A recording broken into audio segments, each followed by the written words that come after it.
Hello everyone, it's Saturday, April 19th. Yeah, weekend. This is your host, Sanur Aini, on the air. Today, I also produce a super interesting trending article from the archive.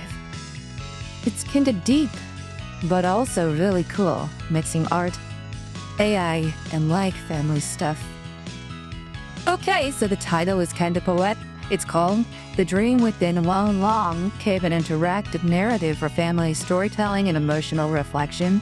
Right? If you want to check it out yourself, the call is Tom or C5 of 24,968 font. It's long, so maybe search the title. Like, what's this paper even about? Well, you know how sometimes family relationships can get complicated? I mean, maybe it's hard to talk to opinions where there are misunderstood. The paper says these communication barriers and maybe like unspoken feelings can actually lead to mental health stuff like depression or anxiety later on. Apparently, things like globalization and social pressures don't always help, even if we have more stuff now.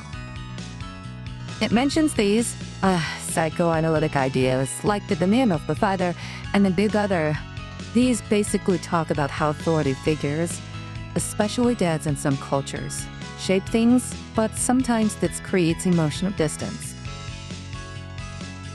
You and this psychoanalyst guy even say, the big other does not exist, meaning these big authority structures we believe it might be kind of illusionary. So, the big probably in how can we understand and maybe even heal these complex family dynamics and emotional gaps? And guess what? This paper has a super creative answer.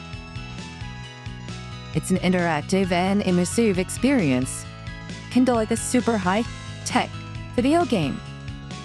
They used AI, specifically a large language model like Jack, and a realistic digital character made with Metahuman. They created this virtual person named Yell. And get this, Yell is modeled after the whoa. So, the audience, or player, goes into this virtual cave environment, like a cave system which is super immersive. And they talk to Yell, explore his world, and try to help him figure out his life challenges by solving the language puzzles. It's like having a conversation across time with a digital version of your dad. The goal is to kind of deconstruct those complicated family ties. They show that maybe the big other, that big symbolic authority, isn't as solid as we think. It wants to highlight light, real, genuine emotions between people. Art is a bridge. You know, how does it actually work in the game? Well, you interact with Yell at different ages 11, 24, and 36. Each age represents a different stage in his life with different struggles. Like at 11, he's looking for his own absent father figure. At 24, he has big dreams, but maybe avoids responsibility. And at 36, he's kinda lost in work and forgetting family stuff. You explore these cool cave environments that change based on the era, like the 70s, 80s, 90s, and you find memory fragments, like an old rabbit toy his dad made for him. These fragments help you understand Yell and talk to him, helping him face his issues.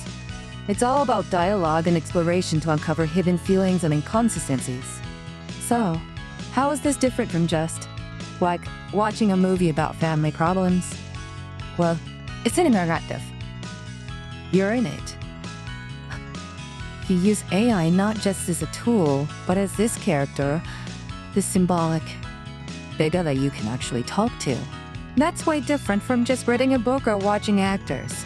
The album makes you respond in ways that feel real and adapt to what you say. And using the cave system makes it super immersive, like you're really there in the cave with him. It's using cutting-edge tech for something really personal and emotional. Okay, application. This is the fun part. Where else could we use this kind of tech? First, imagine interactive therapy tools or beginning. Like you could have AI characters help people practice difficult conversations or explore past traumas in a safe space. Maybe an AI therapist guide, or AI characters helping kids learn about empathy by role-playing different family situations. That'd be neat. Secondly, for training and entertainment, Think about training social workers or psychologists by letting them experience realistic family dynamic simulations in VR. I like super immersive museum exhibits where you can knock out tier historical figures. Imagine a history lesson where you chat with an AI Abraham Lincoln. Mango. And bird personalized storytelling in games? This goes way beyond normal games. You could have interactive documentaries based on real lives, where your choices and conversations change how you experience the story. Or maybe even tools to help families create their own interactive stories together, preserving memories in a totally new way. So yeah, the dream within Long Long Cave Wonko is a super cool project. It's using AI and art to dive deep into family, memory, and emotions. It shows how technology can be used not just for practical stuff, but to explore what makes us human. Pretty awesome, right? That's all the time we have for this segment. Hope you found that interesting. This is Sano and I'm signing off for now. Catch you later. Bye-bye.